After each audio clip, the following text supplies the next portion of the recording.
नमस्कार, मैं हूं सुरेश चौहान के और आप देख रहे हैं बिंदास बोल। आज बिंदास में हम आपके सामने बात करें हिंदी की। जी हाँ, दुनिया की 2 नंबर में सबसे ज्यादा बोली जाने वाली भाषा, लेकिन सबसे ज्यादा क्षेत्र में बोली जाने वाली भाषा, सबसे ज्यादा देशों में बोली जाने वाली भाषा में हिंदी है। हमारी राष्ट्रभाषा भी है। लेकिन क्या हम इस भाषा के प्रति उतने गंभीर हैं, या केवल हिंदी दिवस जब आता है या हिंदी पखवाड़ा मनाने की बात आती है तभी हम हिंदी के विषय में कहीं कुछ चर्चा या गंभीरता दिखाते हैं? देश में अंतर्राष्ट्रीय हिंदी सम्मेलन हो रहा है। इस बहाने प्रधानमंत्री से लेके तमाम साहित्य क्षेत्र के लोग हिंदी पर बात कर रहे हैं। लेकिन आज बिंदास में हम आपके सामने बात करना चाहते हैं कि वाकई हम गंभीर है क्या, और कैसे बचेगी, कैसे बढ़ेगी हिंदी। चर्चा शुरू करने के पहले मुद्दा विस्तार से।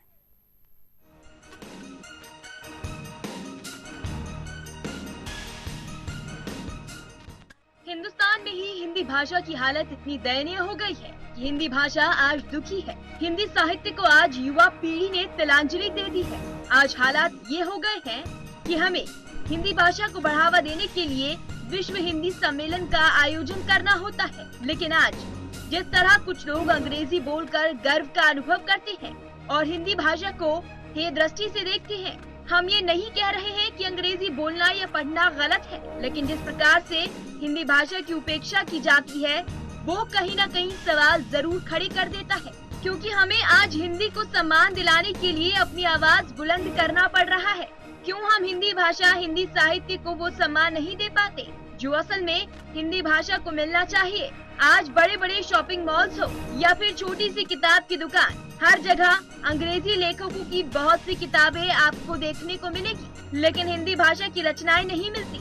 हमारे ही देश में बच्चे बच्चे की जुबान पर महादेवी वर्मा, जयशंकर प्रसाद, प्रेमचंद की कहानियां हुआ करती थी और बच्चे बड़े ही चाव से उनकी रचनाओं को पढ़ा करते थे। लेकिन आज हिंदी के महत्व को ना तो कोई समझने वाला है और ना ही कोई इन महान लेखकों की रचनाओं को पढ़ने वाला। हिंदी साहित्य का महत्व केवल साहित्य की दृष्टि से ही महत्वपूर्ण नहीं है, बल्कि ध्वनि विज्ञान के रूप से भी महत्वपूर्ण है। शोध से ये पता चला है कि संस्कृत और उस पर आधारित हिंदी को ध्वनि विज्ञान और दूरसंचारी तरंगों के माध्यम से अंतरिक्ष में अन्य सभ्यताओं को संदेश भेजे जाने की दृष्टि से सर्वाधिक उपयुक्त समझा गया है। आज हम अपने देश में हिंदी बोलने में संकोच करते हैं, लेकिन चीन और जापान जैसे देशों में आज उनकी मातृभाषा को अंग्रेजी से ज्यादा महत्व दिया जाता है। यहाँ तक कि महत्वपूर्ण काम और जरूरी दस्तावेज भी अंग्रेजी के बजाय उनकी अपनी ही भाषा में दर्ज किए जाते हैं। तो फिर हमारे देश में ऐसा क्यों है कि हमने हिंदी को प्रथम भाषा का दर्जा नहीं दिया? आज जूतों के बड़े बड़े शोरूम दिखाई देते हैं, उन्हें सजा कर रखा जाता है, लेकिन हिंदी साहित्य की किताबें सड़कों पर धूल फाकती नजर आती हैं। आज हिंदी भाषा का सहारा लेकर ही फिल्म जगत में साल में 1-2 नहीं बल्कि सैकड़ों फिल्में बनती हैं और 100 करोड़ से ज्यादा का कारोबार भी करती हैं। लेकिन अक्सर देखने को मिलता है कि फिल्मी समारोह में पूरे कार्यक्रम का संचालन अंग्रेजी में किया जाता है। बड़े बड़े सितारे हिंदी बोलने में परहेज करते हैं। हिंदी में बात करने से फिल्मी सितारे बचते नजर आते हैं। आखिर हिंदी भाषा के साथ ऐसा क्यों है कि हमें एक साथ आज अपनी आवाज को बुलंद करने की जरूरत पड़ रही है?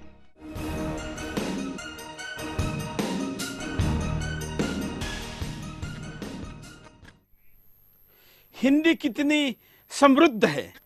अंग्रेजी में शब्दों की संख्या 10,000 है और हिंदी में 2.5 लाख है। आप सोच सकते हैं कि यह कितना बड़ा डिफरेंस है। यह समृद्धि जो हिंदी के पास है, यह इसे दुनिया को आकर्षित कर रही है। इसके साहित्य को, इसके शब्दों को, कई ऐसे शब्द है जो अब अंग्रेजी ही नहीं बल्कि दुनिया के कई भाषा में भी अब बड़े ही स्वाभाविकता से स्वीकारे जा सके हैं। जैसे अवतार, यह हिंदी शब्द है, लेकिन अब दुनिया की करीब करीब 50 के आसपास भाषाओं में अवतार को अवतार के अर्थ के साथ हिंदी से ही लिया गया है। हमारे साथ कई विशेष मेहमान भी जुड़े हुए, हम उनके पास भी चलेंगे। साथ साथ में आप भी हमेशा की तरह कॉल करके अपनी बात को रख सकते हैं। अपनी बात रखने के लिए आप स्क्रीन पर चल रहे नंबरों पर फोन कर सकते हैं। साथ में आप वीडियो कॉल कर सकते हैं स्काइप के द्वारा, या आपकी प्रतिक्रिया आप सोशल मीडिया के द्वारा भी हमको भेज सकते हैं। हमारे साथ 3 विशेष मेहमान हैं। डॉक्टर कपिल कुमार है, साहित्यिक है, आपका स्वागत है। हमारे साथ प्राध्यापक रमेश कुमार हैं और पंकज कुमार लेखक है। तीन विशेष अतिथियों के साथ हम चर्चा शुरू करते हैं कि हिंदी पर हम कितने हम गंभीर है और कैसे बचाई कैसे बढ़ाई जाए हिंदी। पहले कपिल जी के पास चलते हैं। कपिल जी, साहित्य सम्मेलन के बहाने फिर चर्चा आई है, हिंदी दिवस के बहाने फिर चर्चा शुरू हुई है, ये कब तक टिकेगी और ऐसा कब तक चलेगा? देखिए, एक इतिहासकार होने के नाते जो भूमिका हिंदी ने निभाई है इस देश के निर्माण में, राष्ट्रीय आंदोलन को बढ़ाने में, इस देश के विकास में, दिक्कत यह है कि हिंदीवादी ही उसको ऊपर नहीं उठा पाते। नया मॉडर्निज्म, नया लेखन, इस तरीके की चीजें लाला करके लानी चाहिए, ठीक है, समाज आगे बढ़ता है, साहित्य भी आगे बढ़ता है, लेकिन जिन हिंदी के साहित्यकारों ने इस देश को बनाया, आज कितने बच्चे हैं जो भारतेंदु का नाम जानते हैं? कितने बच्चे हैं जिनको हम क्या थे, क्या हो गए और क्या होंगे अभी भारत दुर्दशा पढ़ाया जाता है? कितने बच्चे हैं जिनको वृंदावन लाल वर्मा की झांसी की रानी या इस तरीके का साहित्य पढ़ाया जाता है? उसकी जगह पे तमाम नई चीजें, ठीक है, नईयों को लाइए, हम मना नहीं करते, लेकिन जो राष्ट्र के निर्माण के अंदर हिंदी ने एक भूमिका निभाई और उस समय से निभाई, मेरा तो ये मानना है कि देखिए, इतिहासकार और लोग बहुत बाद में आए। जब देश की आजादी की लड़ाई चली तो सबसे पहले साहित्यकार सामने आए थे, साहित्यकारों ने इस चीज को उठाया था। बिल्कुल। और जो क्रांतिकारक थे, जो समाज सुधारक थे, जो आजादी की लड़ाई लड़ने वाले देश भर के दुनिया भर में फैले हुए दीवाने थे, या आपस में संपर्क में हिंदी भाषा के कारण उनको आसानी होती थी और जो साहित्य हिंदी में बनता था वो भी उन तक पहुंचता था, जो प्रेरणादायी होता था। मैं अभी बताऊंगा आपको, मैं अपने फ्रीडम स्ट्रगल सेंटर से एक हमने शोध अभी करवा रहे हैं काफी, जो हिंदी के उस समय समाचार पत्र निकलते थे, अभ्युदय, आज या चांद, हंस पत्रिकाएं थी इस तरीके की, इनके अंदर छोटी छोटी कविताएं अज्ञात कवियों की, नीचे लिखा होगा एक दुखी भारतीय हृदय, एक किसान की गाथा। बिल्कुल। और ऐसी भरी पड़ी है तमाम, हम उनको संकलित करा रहे हैं, कुछ संकलन हुए भी हैं इस तरीके के, लेकिन दिक्कत यह है कि इनको आज के छात्राओं तक नहीं लिया जाता। और हिंदी वालों ने भी क्या किया है कि अपने आप को संकुचित कर दिया है सेमिनार रूम के अंदर और किसी जर्नल के अंदर, बजाय इसके कि आम जनता तक आकर के हिंदी का किस तरीके से उसकी उपयोगिता है, क्या उसका प्रचार है। एक बहुत ही वैज्ञानिक भाषा है, जैसा अभी आपने कहा, तो उस तरीके से उसका जो प्रचार। और दूसरी एक और उसमें चीज आ गई है कि कुछ सरकारी नीतियां रही पिछले 40-50 वर्षों में हिंदी के प्रचार के एक मुद्दे पर अपन बात करते हैं। जी, हम गंभीरता के बारे में बात कर रहे हैं। रमेश कुमार जी के पास चलते हैं। आप कॉलेज में पढ़ाते हैं, बच्चों मतलब युवाओं में, कॉलेज में आने वाले, हिंदी को लेकर क्या गंभीरता है? देखिए चौहान साहब, हमारे बच्चे और समाज और सरकार भी हिंदी के लिए गंभीर है, लेकिन कुछ हिंदी की अपनी समस्याएं जिसकी तरफ आप इशारा कर रहे थे। एक तो सबसे बड़ी बात है कि मैं एक राजनीति शास्त्री हूं और मुझे लगता है कहीं कि संविधान बनाने वालों से कहीं ना कहीं थोड़ी सी गलती हो गई। वो जानबूझकर हुई है या अनजाने में हुई मुझे नहीं पता, लेकिन कुछ चीज़ें गलती से हो गई है या कैसे हुई, लेकिन संविधान में है। जैसे संविधान में हमने धारा 341 में कह दिया कि हमारे एक हिंदी ऑफिशियल लैंग्वेज होगा और अंग्रेजी भी ऑफिशियल लैंग्वेज होगा यूनियन का, और उसमें कहा गया कि 15 साल तक रहेगा, 15 साल के बाद फिर चाहे तो संसद इसको आगे भी बढ़ा सकती है। अभी उसके बाद हिंदी और नॉन हिंदी की राजनीति शुरू हो गई।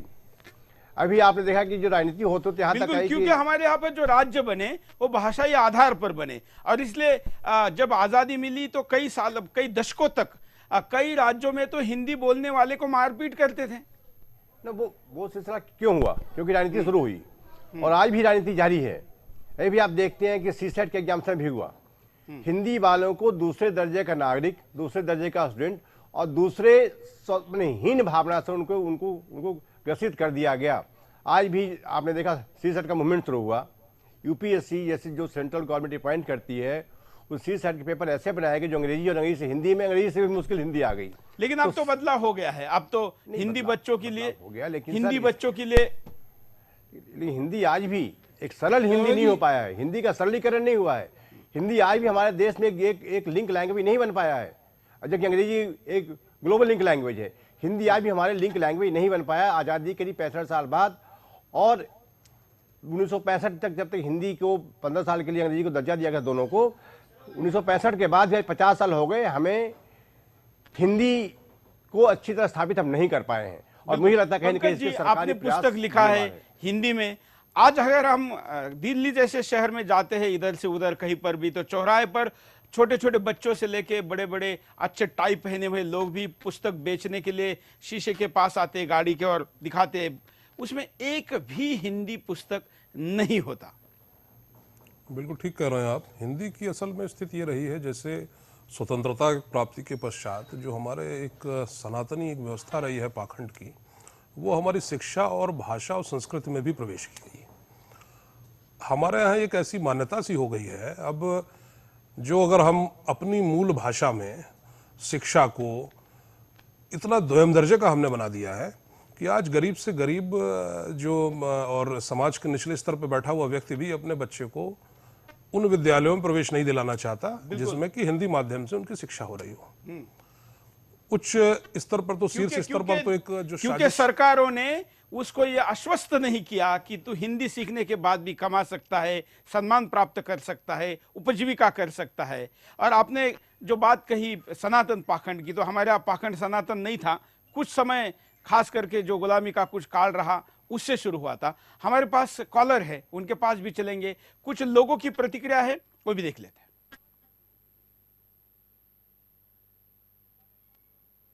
टाइम में लोगों ने हिंदी का वैल्यू ख़त्म कर दिया है। एक समय था लोग हिंदी का बहुत वैल्यू करते थे, लेकिन आज के टाइम में लोगों को हिंदी के लिए, आप देखेंगे कोई भी कंपनी में जाएंगे वहाँ पे इंग्लिश की इतनी वैल्यू हो गई है। एक कहावत है ना, अंग्रेज देश छोड़ गए लेकिन इंग्लिश छोड़ गए, अपनी देश छोड़ गए लेकिन अंग्रेजी छोड़ गए, अपने बच्चे छोड़ गए। जो हमारी हिंदी की बुक्स थी वो हमें स्कूल टाइम में पढ़ाई जाती थी, और जब हम कोर्स कर रहे हैं ग्रेजुएशन लेवल का, अब उसमें सारी जो भी सिलेबस है सभी लगभग इंग्लिश में ही है। तो यही एक कारण है जो हो सकता है कि हिंदी में लोग बाबू की रुचि ख़त्म होती जा रही है। एक्चुअली क्या है, हिंदी जो है हम स्कूलों में पढ़ा करते थे, 8th 9th इवन 10th तक पढ़ी है शायद। उसके बाद तो साइंस साइड से था, साइंस स्ट्रीम से था मैं, तो हिंदी कोई भी सब्जेक्ट था नहीं बेसिकली, तो इस वजह से हिंदी इतना पढ़ने लिखने का वो भी नहीं रहा। और आजकल फेसबुक, नेट, व्हाट्सएप सब इंग्लिश ही है, कुछ हिंदी है नहीं है बेसिक, सो इस वजह से हिंदी छूटती जा रही है। वेल छूटती तो जा रही है, लेकिन आजकल क्या है, सब लोग एक इंग्लिश के पीछे भाग रहे हैं, क्योंकि प्रेफरेंस जो है इंग्लिश को इसलिए दिया जा रहा है क्योंकि सब लोगों को ज़रूरत नहीं पड़ती हिंदी की इतनी ज़्यादा। ऑफिस में देखो, आप देखो, जनरल लाइफ में देखो, अगर मैं इंग्लिश में बात कर रहा हूँ तो लोग मुझे सोचते हैं कि मेरा स्टेटस थोड़ा हाई है, लोगों से मैं थोड़ा डिफरेंट हूँ, अलग हूँ, मेरा स्टेटस लोगों से ऊँचा है, तो इंग्लिश को इसलिए ज़्यादा प्रेफरेंस। कॉलर के पास चलते हैं। जय हिंद, बोलिए। जय हिंद सर। हाँ सर, मेरा नाम रवि है, मैं सहारनपुर से बात कर रहा हूँ। सर, मैं कहना चाहता हूँ, जिस तरह से हिंदी हमारे देश में अस्तित्व हिंदी का खत्म होता जा रहा है, उसे बचाने का प्रयास हमारी सरकारों को करना चाहिए।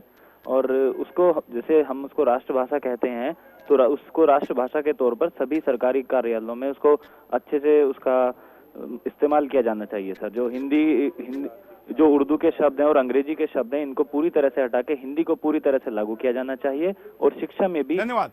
अगले कॉलर के पास चलते हैं। जय हिंद, बोलिए। जय हिंद सर।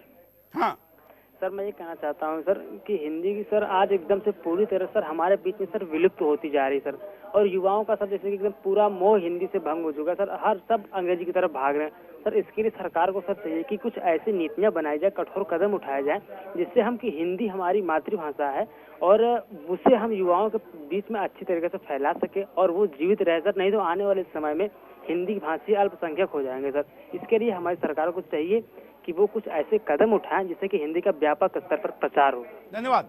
एक और कॉलर है, उनके पास चलते हैं। जय हिंद सर। बोलिए। सर, मैं गाजियाबाद से महेश शर्मा बोल रहा हूँ। सर मेरा ये कहना है कि सबसे पहले तो मैं आपको बधाई देना चाहता हूं कि आपने जो इतना बहुत ही महत्वपूर्ण, ये देश के लिए बहुत ही महत्वपूर्ण मुद्दा था, आपने उठाया है, तो इसके लिए मैं आपको बधाई देना चाहता हूं। सबसे पहले मैं ये कहना चाहता हूं कि अगर हमें हिंदी को सुधारना है तो हमारी जो सरकारें हैं उनको हिंदी को आगे बढ़ाना होगा, और जो सरकारी कार्यालय हैं उस जगह पे जो फॉर्म भरे जाते हैं उसमें कहीं ना कहीं जो अंग्रेजी का प्रचलन है उसमें हिंदी लाना होगा। उसके बाद अगर देखा जाए जो अन्य जगहों पर, स्कूलों में हो, कॉलेजों में हो, तो ये इस तरीके की अगर चीजों को हम करते हैं, वहां पे हिंदी का प्रचलन बढ़ाते हैं, जो हमारे राजनेता हैं वो हिंदी में जाके दूसरे विदेशों में जाके, जिस तरीके से अभी मोदी ये कर रहे हैं, वो विदेशों में जाके भाषण दे रहे हैं, हिंदी में दे रहे हैं, तो ऐसे अन्य नेताओं को भी उन्हीं को फॉलो करना चाहिए। और इसी तरीके से हमारी जो मातृभाषा है, जो हमारी जन्म भाषा है, वो बच सकती है। सर बिल्कुल, धन्यवाद। किन देशों में हिंदी बोली जाती है ये भी जरा दिखाते हैं। किन देशों में हिंदी बोली जाती है? भारत, पाकिस्तान, नेपाल, भूटान, दक्षिण Africa, Mauritius, America, Canada, Trinidad, Fiji, Suriname, Guyana, Yemen, Uganda, Australia, New Zealand, Malaysia, Singapore. ये वो देश है जहां पर 5 लाख से ज्यादा लोग बोलते हैं। अब तो ऐसा हम दावा कर सकते हैं कि दुनिया का कोई ऐसा देश नहीं है जहां पर हिंदी भाषी लोग नहीं है। मैं भारतीय लोग जो वहां रहते हैं उनकी बात नहीं कर रहा हूं, वहां पर भी ऐसे लोग हैं जो हिंदी पढ़ना चाहते हैं। खास करके जो ग्लोबलाइजेशन हुआ है इसका ये भी एक कारण है जो हिंदी पहुंचा रहा है। मैं कपिल जी के पास चलता हूं, डॉक्टर कपिल जी के पास। क्या ये जो ग्लोबलाइजेशन है इस कारण भारत के मार्केट तक आना है, भारतीयों को समझना है या अपनी बात को भारतीयों को समझाना है, इसलिए भी दुनिया हिंदी सीख रही है? नहीं, देखिए ये तो एक वजह रहेगी, क्योंकि जो बाहर की कंपनी और ये सब आना चाहते हैं तो वो उस देश की संस्कृति को, उस देश की भाषा को जहाँ पे जाके उन्हें कार्य करना है या अपने व्यापार को चलाना है समझने की कोशिश करते हैं। ये एक, लेकिन वो बोली भाषा तक सीमित रह जाती है। वो बोली भाषा तक सीमित रहती है, एक वो रहेगी। लेकिन इसके साथ एक और बहुत बड़ी चीज जुड़ी हुई है कि बहुत सारे जिनको हम PIO बोलते हैं, पीपल ऑफ इंडियन ओरिजिन या नॉन रेजिडेंट इंडियंस, जैसे आपने सूरीनाम, गियाना, ट्रिनिडैड, इन देशों का भी जिक्र किया, वहां के लोग बहुत ऐसे हैं जो कि हिंदी को फिर से अपनाना चाहते हैं। ट्रिनिडैड जैसे देश के अंदर वहां बोलचाल में ये भाषा चली गई, लेकिन वो हिंदी गाने गाते हैं, रोमन में लिख लेते हैं, मतलब नहीं समझते। मैं 2 साल रहा तो मुझे उनको हर गाने को उन्हें मतलब समझाना पड़ता था कि इस गाने का क्या है। लेकिन गाना गाते हैं, बोलते हैं और सीखना चाहते हैं और आना चाहते हैं, और एक प्यार है हिंदी के लिए। और यही नहीं, वहां एक हीरा साधु थे 93 साल के, जिनका मैंने इंटरव्यू लिया जाकर के साक्षात्कार के अंदर। तो जब मैं उनसे मिलने गया, बुजुर्ग 93 साल के, दोनों हाथ पकड़ के मेरे खड़े हो गए और मुझे बोलते हैं कि आज मुझे स्वर्ग मिल गया कि मुझको मेरा हिंदी बोलने वाला भाई हिंदुस्तान से आया हुआ जिससे मैं हिंदी में बात कर रहा हूं। एक बहुत बड़ी उसकी बात है, और ये जो भावना है इसके अंदर। दूसरी बात एक और है, रूस के अंदर आप देखिए हिंदी बहुत सीखी जा रही है, और रूस के अंदर हिंदी का प्रचार, मैं कहूंगा कि उसमें हमारे सिनेमा का बहुत बड़ा हाथ रहा। राज कपूर जी की जो फिल्में थी वहां पे, उनसे जो हिंदी वहां पे चली, वो बड़ा गाना था, मेरा जूता है जापानी, काफी चला वो, इस तरीके से काफी वो बने वहां पे जाकर के लेकर। बल्कि उस जमाने में जब वहां के राष्ट्रपति भारत आए थे तो उन्होंने राज कपूर को मिलने की इच्छा जताई थी। ये इसी तरीके से ट्रिनिडैड के अंदर उनका जो राष्ट्रीय गान है, उसके बाद दूसरा गाना वहां पे वो चलता है, सुहानी रात डल गई ना जाने तुम कब आओगे। मोहम्मद रफी ने गाया था और वहां के प्राइम मिनिस्टर ने उस समय गाया था। हर किसी की जबान पे वो गाना जो है सुनने को मिलता है। तो मेरा एक ये मानना है कि हिंदी के प्रचार करने के लिए खाली ये ना समझा जाए कि हिंदी के ऊपर केवल आधिपत्य जो है वो साहित्यकारों का ही है। हिंदी हम सबकी भाषा है।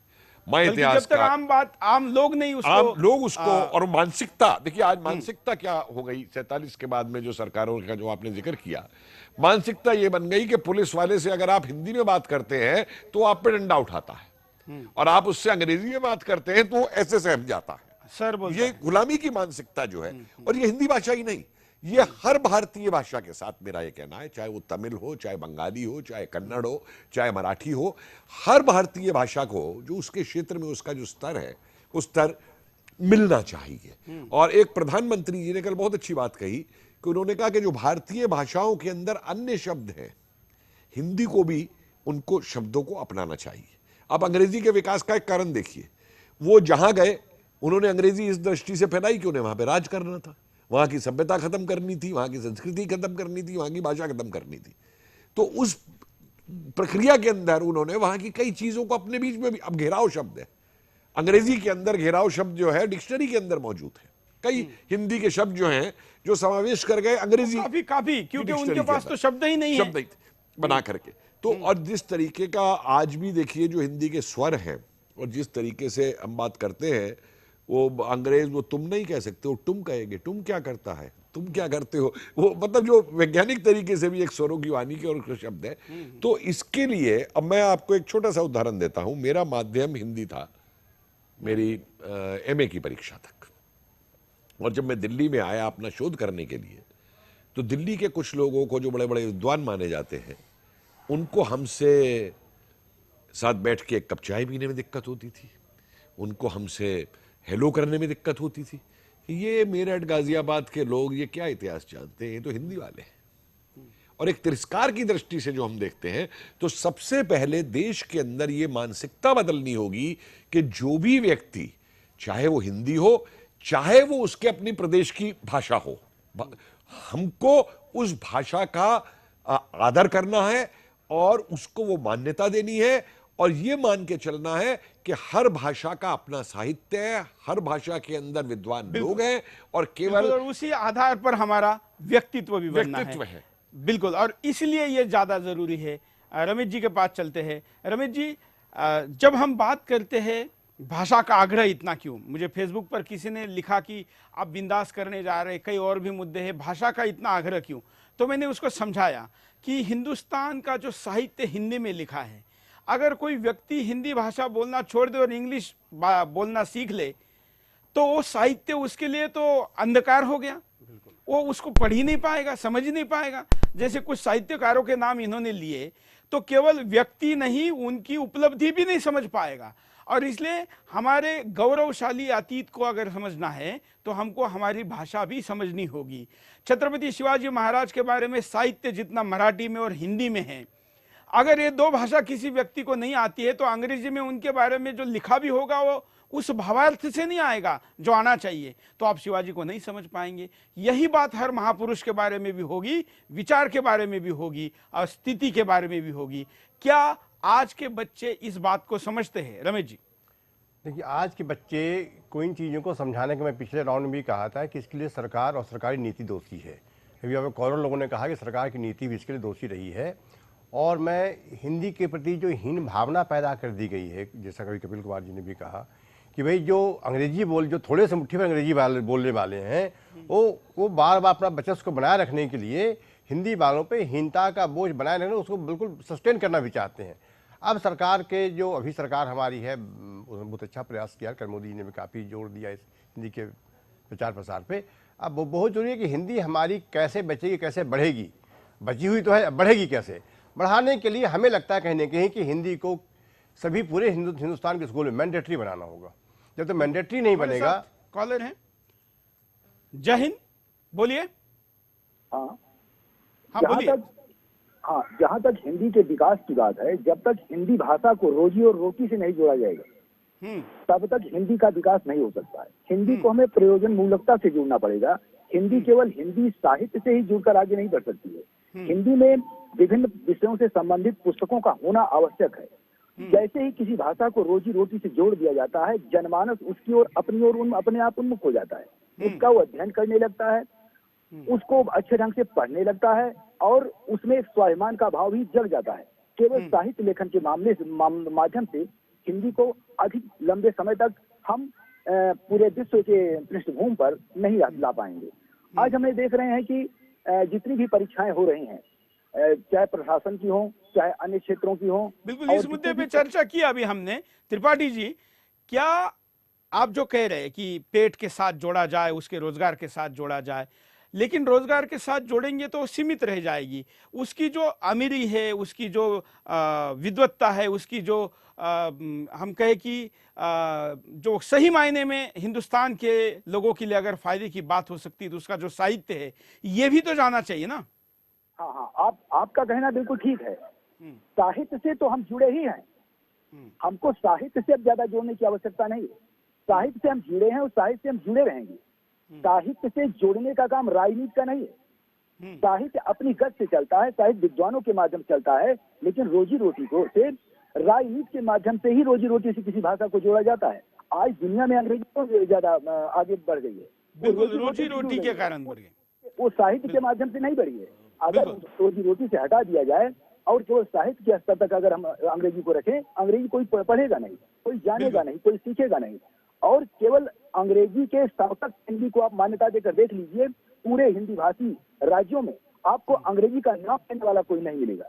बस एक बार ही करके देख लिया जाए कि जो महत्ता हिंदी भाषी क्षेत्रों में अंग्रेजी को मिली है, वही महत्ता उसी के समानांतर हिंदी को दे दिया जाए। आज तक हिंदी को वो महत्ता प्राप्त नहीं हो पाई है और यही कारण है। बिल्कुल, धन्यवाद, बड़ी अच्छी बात आपने बताई। हम यहाँ पर रुकते एक छोटे से ब्रेक के लिए, ब्रेक के बाद दोबारा आएंगे बिंदास बोलचाल।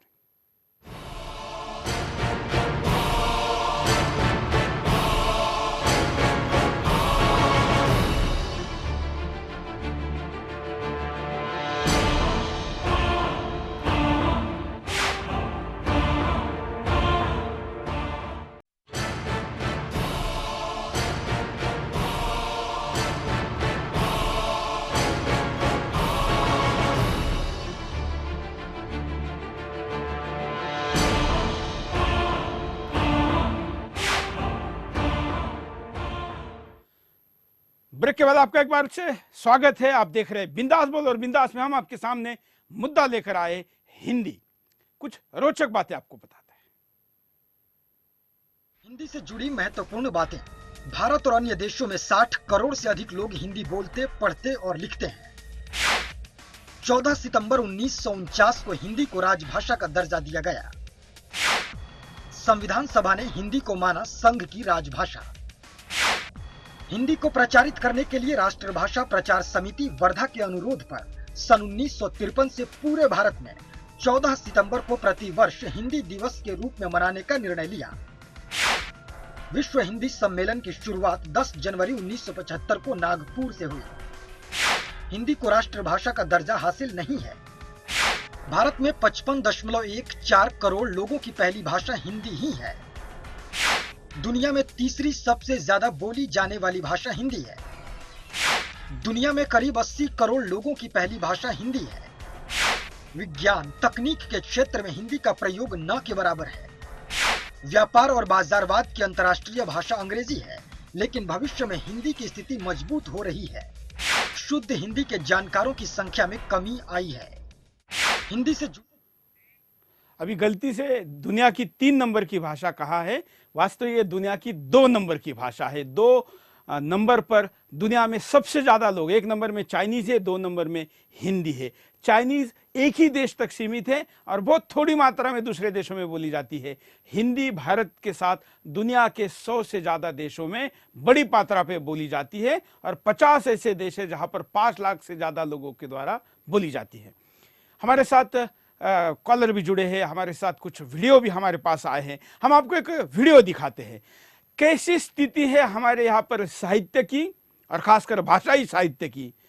हमारे जूते तो शोकेस में लाइट लगाकर चमकाए जा रहे हैं, लेकिन जो हमारे पुस्तकें हैं वो सड़क पर किनारे बेचे जा रहे हैं। ये दिल्ली का संडे बुक बाजार, इसका नाम भी इंग्लिश में दिया है। ये रविवार का बाजार है, दरियागंज में लगता है। मैं केवल इसी बाजार का उदाहरण नहीं दे रहा हूं, ऐसे आपको देश भर में कई बाजार मिलेंगे जो सड़क किनारे पुस्तकें, यहां पर भारत की महानतम पुस्तकें आपको मिलेगी। लेकिन दूसरी तरफ वीडियो में आप देखिए कि जूते शोकेस में चमकाए जा रहे हैं, अवार्ड की तरह, सम्मान की तरह। जूतों का मान सम्मान पुस्तकों से ज्यादा है, क्योंकि उसमें पैसा मुनाफा भी ज्यादा है। कपिल जी, किसी ने कहा था कि मुझे पक्का याद नहीं कि किसने कहा था कि कौवा मोती खाएगा, ये वाली स्थिति इस पुस्तकें और जूतों में नहीं लगती। गाना आया था ना, हंस सुनेगा दौआ, हंस सुनेगा दाना कौवा मोती दाना गेहूं का, कौवा मोती खाएगा। रामचंद्र कह गए सिया ऐसा कलयुग आएगा, हंस सुनेगा दाना भैया कौवा मोती खाएगा। बिल्कुल, और इसलिए हंस सड़क पर पड़े हुए हैं और कौवे शोकेस में लगे हुए हैं। सही बात है कपिल जी। देखिए, वही बात आ जाती है, मानसिकता पे सवाल उठ जाता है सबसे बड़ा। जब हमने मानसिकता ये बना ली है कि हम ये कहेंगे कि कालिदास हिंदुस्तान के शेक्सपियर है, कौटिल्य हिंदुस्तान के मैकेवली हैं, तो ये उपमाएं दे करके कहां शेक्सपियर की शताब्दी में हुआ, कालिदास कब हुए, कौटिल्य कब हुए, मैकेवली कब हुआ, 2000 साल का अंतर। और वही विदेशी मानसिकता को बना करके कि उनकी सर्वोच्चता को मान के और अपने को हम नीचे ढालते चले जाएंगे, तो उस मानसिकता का ये असर होता है कि जो बच्चा है क्लास में, वो बच्चा भी फिर यही सोच समझेगा कि भाई कालिदास हिंदुस्तान का वो शेक्सपियर है, तो मैं देखूं शेक्सपियर क्या है। वो कालिदास को नहीं देखता। जो हमारी पुस्तकें पढ़ाई जाती है, चाहे वो एनसीईआरटी हो, चाहे वो स्कूली शिक्षा की और पुस्तकें हो, उन पुस्तकों में से इस तरीके की उपमाएं दे करके, जो कि तिथिगत उसके हिसाब से गलत है, बिल्कुल, इन उपमाओं को हमें हटाना होगा। दूसरा, अच्छी बात है, हमको हर जगह का, हर भाषा से ज्ञान लेना चाहिए, इसमें कोई दिक्कत नहीं, और मैं समझता हूं कि हर भाषा को जानना भी चाहिए जहां तक ज्ञान का सवाल है। लेकिन दूसरी भाषा सीखने का मतलब ये नहीं है कि आप अपनी भाषा से जुड़ी हुई जो संस्कृति है, उस संस्कृति को आघात करके उस संस्कृति को आप खत्म करना शुरू करते हैं, जो कि अक्सर हमारे मीडिया में भी होता है, हमारे अखबार में भी होता है, बोलचाल में भी होता है। उसके अंदर कि मैंने 4 वर्ड शब्द अगर अंग्रेजी के सीख लिए हैं तो मैं स्टेटस मेरा ऊपर हो गया है। अब मैं क्योंकि अंग्रेज़ी मेरा स्टेटस हो गया है, तो फिर मेरा खाने पीने का स्टाइल भी जो है वो अंग्रेजी होना चाहिए, मेरा रहने का स्टाइल भी अंग्रेजी होना चाहिए। मैं किताब भी, जैसे आपने पुस्तक की बात की कि हिंदी की पुस्तक नहीं मिलती, भाई अगर मैं ऐसा आपको बताऊंगा कि लोग वो किताब हाथ में अंग्रेजी की इसलिए रख के चल रहे हैं कि वो लगे कि साहब वो बड़े बड़े विद्वान और बड़े स्कॉलर हैं, चाहे उन्हें अंग्रेजी पढ़नी भी ना आती हो, दिखाने के लिए, जैसे अक्सर ही होता था, हमने देखा था। खास करके अंग्रेजी अखबार के बारे में ऐसा कहा जाता है कि लोग इसलिए घर में लेते हैं क्योंकि ऐसा अखबार प्रतिष्ठा का भी एक कारण माना जाता है। पंकज जी, ये आपने हिंदी पुस्तक लिखा, मैं थोड़ा सा कंपैरिजन करना चाहूंगा। आपने हिंदी पुस्तक लिखा और अगर अंग्रेजी होता तो आपको क्या फर्क लगता? देखिए, ये बात तो सही है कि हमारे यहाँ हिंदी में विशेषकर एक लिखने पढ़ने की संस्कार और संस्कृति कम है। आप अंग्रेजी में देखिए, वहाँ अंग्रेजी में वो प्रति माह, प्रति समय, महीने पे, साप्ताहिक तौर पे एक बड़ा हिस्सा खर्च करते हैं। हिंदी में अभी खर्च करके एक तो पढ़ने की संस्कृति नहीं है। अगर हमारे आप, जबकि देखिए 55 करोड़ लोग भारत में ऐसे हैं जो इनकी भाषा हिंदी है। नहीं, अब वो 60 हो गई, ये आंकड़ा पुराना हो गई। देखिए, अब अगर ये लोग अगर कुछ हिस्सा भी खर्च करें पुस्तकों पे, हिंदी के लेखन पे, तो आप देखिए कितना विशाल मार्केट तैयार हो सकता है। इधर ध्यान नहीं है। केवल 1 करोड़ के अंग्रेजी भाषी जानने वाले हैं। आज उनके अखबार देखिए दौड़ रहे हैं, 70 पेजों का अखबार छाप रहे हैं, बेशुमार ऐड मिल रहा है, उनकी पुस्तकें बिक रही हैं। तो ये जो है, इसमें कहीं ना कहीं दोष हमारा भी है, समाज का भी है। सरकार का दोष अपनी जगह है, लेकिन हमें भी तो कुछ काम करना है ना। वही हमें कई काम, सरकार की दायित्व तो है कि बड़े स्तर पे थोड़ा सा हमारा भी काम है। हमारे साथ रमाकांत जी साहित्यिक है, जुड़ गए हैं, उनसे बात करते हैं। जय हिंद, बोलिए, क्या कहना है आपको? हेलो, हाँ बोलिए। जी, मैं ये सोचता हूँ, मैं सुन रहा हूँ इस पूरी चर्चा को। हाँ, मैं ये समझता हूँ कि हिंदी इस देश का राष्ट्रीय स्वाभिमान है। हाँ। और इसकी निर्मिति में इस प्रकार का जो स्वाभिमान नहीं बन पा रहा है, उसमें केवल सरकार की बात नहीं है, उसमें समाज की बहुत बड़ी भूमिका है। एक बहुत बड़ा हिस्सा है समाज का। मैं देखता हूँ कि जो प्राइवेट स्कूल्स हैं, उनमें जो इजाफा हो रहा है विद्यार्थियों का, जो अच्छे विद्यार्थी आ रहे हैं, वो सदैव केवल एक ही बात करते हैं कि जैसे अंग्रेजी से ही सारा कल्याण हो जाएगा और हिंदी जैसे किसी काम की नहीं रही। तो मैं ये कहना चाहता हूँ कि ठीक है, इंग्लिश का अपना वजूद है, उसका अपना महत्व हो सकता है कि हो, लेकिन जिस देश में हम रहते हैं, जो एक स्वाधीन राष्ट्र होता है, उस स्वाधीन राष्ट्र के कुछ प्रतीक चिन्ह होते हैं, जैसे राष्ट्रभाषा है, जैसे राष्ट्रीय चिन्ह है, जैसे राष्ट्रगान है। और यदि उन प्रतीक चिन्हों को, उन राष्ट्रीय प्रतीकों को हम नहीं समझते हैं तो हमें लगता है हम राष्ट्रीय कहलाने के अधिकारी भी नहीं है, और ये हमारा दायित्व बनता है। तो इस प्रकार की एक राष्ट्रीय स्वाभिमान की निर्मित में सामाजिक संगठन और समाज, मैं बिल्कुल अभी सहमत हूँ जो अभी समाज की बात की गई थी, उस समाज की बहुत बड़ी भूमिका हो सकती है। एक बहुत बड़ी आवश्यकता है कि हम राष्ट्रीय स्वाभिमान की चेतना का विकास करें, बिना इसके काम हमारा चलने वाला नहीं है। और हिंदी को रोजगार से जोड़ने की बात करें, ये बहुत खराब लगता है, बहुत गलत लगता है कि जब कहा जाता है कि जैसे हिंदी में आप पढ़ के क्या करेंगे, और शुरू से ही इस बात का ध्यान दिया जाए। इस ओर सरकार की बहुत बड़ी भूमिका हो सकती है, लेकिन सरकार भी तभी सफल हो सकती है, सरकारी प्रयास भी तभी सफल हो सकते हैं जब कहीं न कहीं हमारे अंदर राष्ट्रीय चेतना का विकास हो। बिल्कुल, हमें अपनी सोच बदलनी पड़ेगी। धन्यवाद। कारणों पर नजर डालते हैं, जरा कारण देखिए।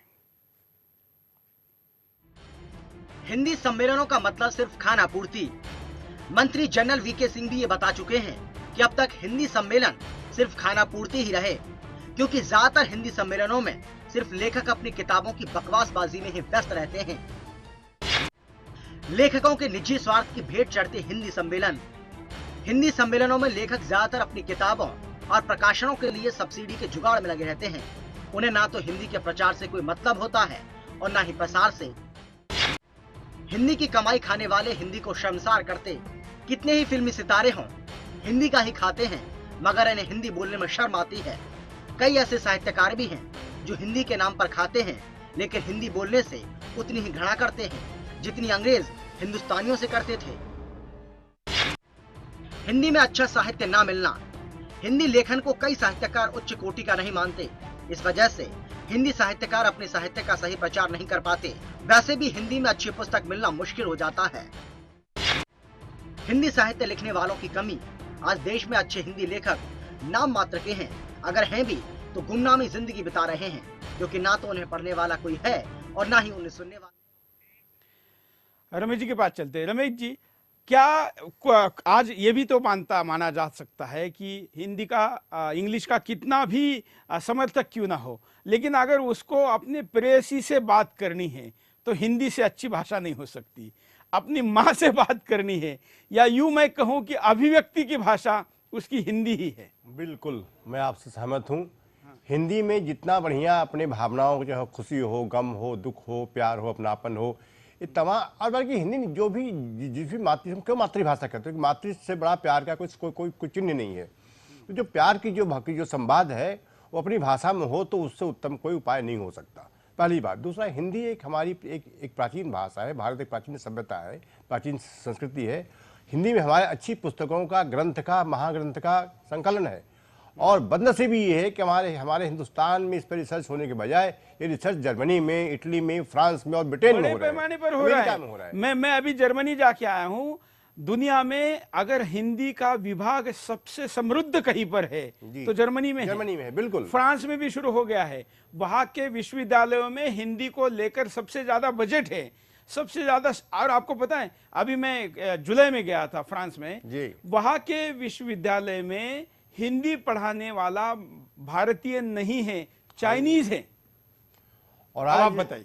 नहीं, हिंदी का प्रचार दुनिया भर में हो रहा है, इसलिए कि हिंदी में ऐसे ऐसे चीज है जिस उसमें जो समाज के समस्याओं का जो उपाय है, प्रैक्टिकल उपाय, वो है। अभी प्रोफेसर कपिल कुमार कह रहे थे, मैं तो चूंकि प्रिंस भी पढ़ा हूँ, मैकियावेली का और कौटिल्य का अर्थशास्त्र भी पढ़ा हूँ, और दोनों में अगर देखा जाए तो मैकियावेली कहीं भी कौटिल्य के बराबर नहीं टिकते नहीं। और अच्छा, ये जो अभी बता रहे हैं कि भारत को हम कहते कौटिल्य मैकियावेली थे, ये कहने वाले कौन है?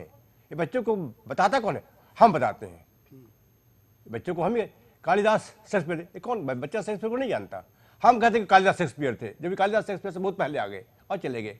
तो कालिदास का जो शकुंतलम है, हाँ, महाभारत में, रामायण में कालिदास का जो शकुंतलम है, शकुंतलम में जिस तरह से बादल से वो प्यार और संवाद करते हैं, वो ऐसा कहीं उसके बराबर का रोमांटिक किताब नहीं है। इतनी रोमांटिक किताब है शकुंतलम। हम लोग जब पढ़ा करते थे, और इसमें हिंदी साहित्य में आज भी मैं कहता हूँ अगर हमारे सरकार थोड़ी सी ध्यान दे दे और हिंदी को प्रचार प्रसार पे अब बचे हुए समय में अब हम सरकारों वाला विषय छोड़ देते हैं, हम हिंदुस्तान को हिंदी की महानता बताते हैं। एक ब्रेक लेते हैं, ब्रेक के बाद मैं आपके पास आऊंगा। हम हिंदी की महानता पर बचा हुआ समय लगाएंगे। रुकते छोटे से ब्रेक के लिए।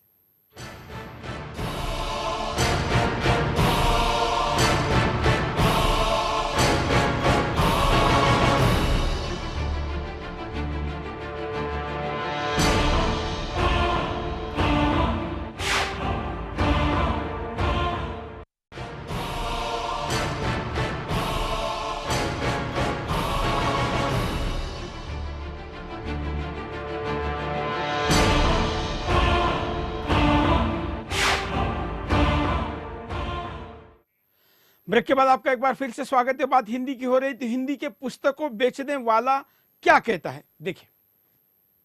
जैसे आज के डेट में तो हिंदी से ज़्यादा इंग्लिश मांगते ही हैं, मतलब कस्टमर जो भी आते हैं ज़्यादा इंग्लिश का ही किताबें मांगते हैं। ऐसा तो मतलब हिंदी पढ़ने वाले भी हैं, बहुत ज़्यादा हिंदी पढ़ने वाले भी हैं, लेकिन आज के मतलब ज़माने में जो आजकल का जो बच्चे हैं ना, तो वो ज़्यादा इंग्लिश मांगते हैं। लेकिन जो मतलब हम लोग का उम्र का है, चाहे हमसे बड़े उम्र का है, वो ज़्यादा हिंदी मांगते हैं। इस तरह से हम तो यहाँ पे मतलब 16-17 साल तो हो ही गए हैं। आज की डेट में ज़्यादा इंग्लिश के ही मांग है। जितने भी कस्टमर हैं ज़्यादा मतलब इंग्लिश ही मांगते हैं। और अगर आप मॉल में जाएंगे तो आपको हिंदी के पुस्तक नहीं मिलेंगे, केवल अंग्रेजी के मिलेंगे। हमारे साथ गेस्ट है, उनके पास चलते हैं। आप भी कॉल करके अपनी बात को कह सकते हो और इस चर्चा को सोशल मीडिया पर भी आप जारी रख सकते हैं। कपिल जी के पास चलते। कपिल जी, हम बात कर रहे थे कि समृद्धि की बात हम करें, बचे हुए समय में हम हमारी भाषा की महानता बताएं। जैसे मैंने थोड़ी देर पहले एक फर्क बताया कि अंग्रेजी में 10,000 शब्द है और हिंदी में 2.5 लाख शब्द है। एक तरीके से यह ऐसा है कि किसी के पास कम कपड़े हो और किसी के पास ज़्यादा कपड़े हो। ऐसे ही भावनाओं को व्यक्त करने के लिए भी है, किसी के साथ बातचीत करने के लिए भी है। हमारे यहाँ पर भावना व्यक्त करने के लिए पर्यायवाची इतने शब्द है कि उससे हम भावना को ज़्यादा परिणामकारक व्यक्त कर सकते हैं और इसलिए शब्दों का सामर्थ्य किसी भी भाषा के पास ज़्यादा होना ज़रूरी है, उसी पर उसकी महानता टिकती है। कपिल जी, कुछ महानता की बात। देखिए, महानता पे आना चाहता हूँ मैं। सबसे पहले एक चीज़ बताऊँ कि जब हम लोग पढ़ते थे तो हमको ये बताया जाता था कि आधा गांव पढ़ो राही मासूम रजा का। प्रेम और उस पर पढ़ना है तो गुनाहों का देवता पढ़ो धर्मवीर भारती का। और मुझे याद है कि गुनाहों का देवता जब मैंने वो किताब पढ़ी, शायद 12वीं कक्षा का छात्र था, तो रोया जाता है। आदमी रुक ही नहीं सकता कि इतनी भावनाएं उसके अंदर मौजूद है। तो हमारे माता पिता, हमारे शिक्षक आज के विद्यार्थी को और आज की जो नई युवा पीढ़ी आ रही है उस तक को ये बताने को ही तैयार नहीं है कि क्या हिंदी के अंदर मौजूद है, कितनी समृद्धि हिंदी के अंदर। बल्कि आप जो कह रहे हैं, आप जो कविता की बात बोल रहे हैं, अब तो ऐसा हो गया कि आज के जो पाठ्यक्रम के पुस्तकें हैं उनमें हिंदी को इतना ज्यादा सरल किया गया है कि उसकी समृद्धि कम हो रही है। ऐसी कविताएं मैं तो मराठी भाषा में पढ़ा हूं, लेकिन मातृभाषा में हमेशा ये कहता हूं जब भी हिंदी की बात करता हूं कि यह हमारी राष्ट्रभाषा के तौर पर हो, हमारी मातृभाषा के तौर पर, जिसकी जो भी भाषा हो वो होनी चाहिए, क्योंकि मातृभाषा में अभिव्यक्ति ज़्यादा अच्छी हो सकती है। इनमें जो कविताएं थी जब मैं 4वीं, 5वीं, 8वीं, 10वीं में पढ़ रहा था, आज के बच्चों के पुस्तकों में कविताएं उतनी समृद्ध नहीं है, हिंदी की ही, जो हमने हिंदी पढ़ी और आज की हिंदी। ये ऐसा कॉम्प्रोमाइज करने की स्थिति क्यों आई है? एक छोटा सा आपको बताता हूं। आज प्राइमरी स्तर के ऊपर Johnny Johnny yes papa, eating sugar yes papa, उसके जवाब में मैंने कुछ कविताएं लिखी थी बच्चों के लिए। उसके लिए छोटा सा एक उदाहरण आपको दे देता हूं। लाल बत्ती हो गई पापा, गाड़ी आगे ना ले जाना, टक्कर भी हो सकती है या देना पड़ेगा जुर्माना, हो जाए जब हरी बत्ती तभी गाड़ी आगे बढ़ाना, जुर्माने के पैसे बचा के मेरी गुड़िया लेते आना। ये कोई स्कूल पढ़ाने को तैयार नहीं होगा।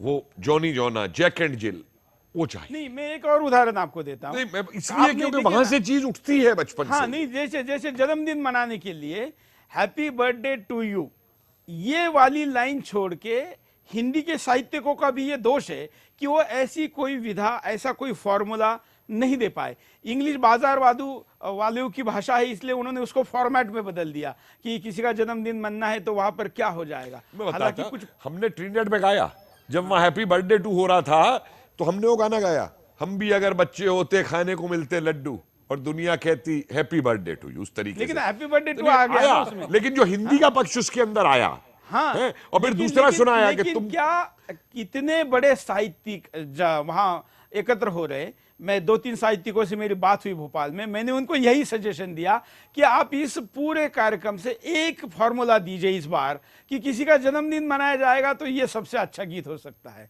ये उसका तरीका हो सकता है जो भारतीय हिंदी हो, हिंदुस्तानी हो। चलिए हमारे साथ प्राध्यापक रचना है, रचना वर्मा इलाहाबाद से, उनसे बात करते हैं। जय हिंद रचना जी। शायद संपर्क टूट गया है।